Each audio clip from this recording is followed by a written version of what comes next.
I want to go through a short survey of some verses in the Old Testament to see what God says. I'm trying to drive home to you the point that God takes seriously how we treat the alien among us. And if you want to look in your scriptures, I'll go a little slower, but I have them written here. Deuteronomy 10, verse 18. Deuteronomy 10:18. Now, we've already looked at some in the New Testament, so some would say, well, these are Old Testament verses, and we can discuss whether or not they apply today, but I believe the Bible from the beginning to the end. And so we'll look at Deuteronomy 18. It says, he defends the cause of the fatherless and the widow, and he loves the alien, giving him food and clothing. Now, we in the South particularly, and I can't speak much for the Yankees. I can't speak much for the Northerners, but we in the South get the thing about the fatherless and the widow. I mean, we understand. We have either we support ministries that take care of that kind of thing, or we have some type of charity and care within our churches for the orphans and the widows. But we'll notice in the next three verses we look at that God lumps three groups of people as particularly vulnerable, that he has particular care for, and that is the widow, the fatherless, and the stranger. Look with me at Psalm 146:9. Psalm 146:9, it says, the Lord watches over the alien and sustains the fatherless and the widow.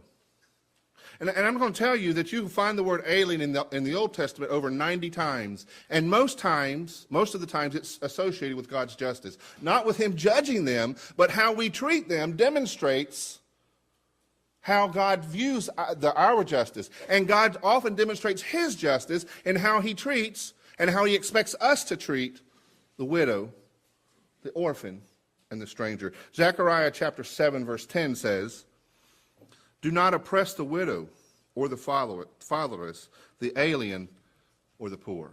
I mean, there's no equivocation there. Do not do it. It didn't say check their papers first.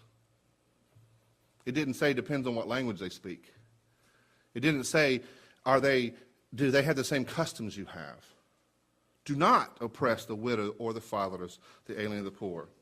And God goes further in the Old Testament. Not only does he say to love them, but then he tells his people in the forming of their legislative action, in how they are to form their laws, he says to them that he legislates for them how they're to treat the alien. Look at Deuteronomy 24:19 through 21. Now this one, as I read through this one, and this one's actually a text that I've only in the recent years began to see, and it just leaves me flabbergasted sometimes, and concerning, and I think here in North Georgia you may recognize this, some of the migrant farm workers. Let's see what he has to say when he talks about legislating for their well-being. He says, when you're harvesting your field and you overlook a sheaf, do not go back and get it.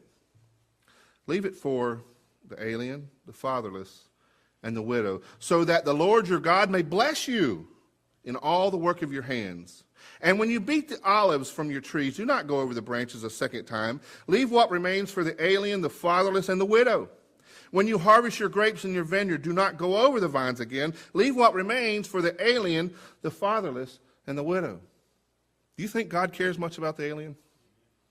I mean, this is only a survey of some of the texts in the Bible about how God cares for the immigrant. I would ask us to challenge our own presuppositions and our own feelings towards those who are different from us.